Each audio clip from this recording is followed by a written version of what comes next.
Today வேர்ட்ஸை கேட்கலாம். நாம் நெருக்கப்படும் ஒவ்வொரு நொடியும் கடவுளை விட்டு தூரம் போகாமல் அவரை இன்னும் அதிகமாய் இறுக பற்றி பிடித்து நேசிக்க வேண்டும். அப்படி ஆண்டவர் பாதம் பிடிக்கும் போது ஆண்டவர் நமக்காக நமது எதிரியுடன் யுத்தம் செய்வார்.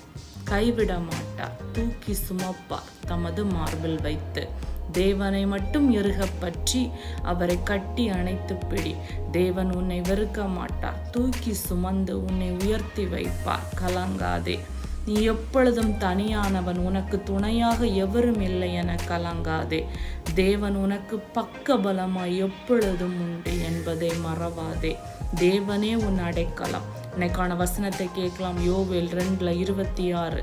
என் ஜனங்கள் ஒருபோதும் வெட்கப்பட்டு போவதில்லை. ஆமென்.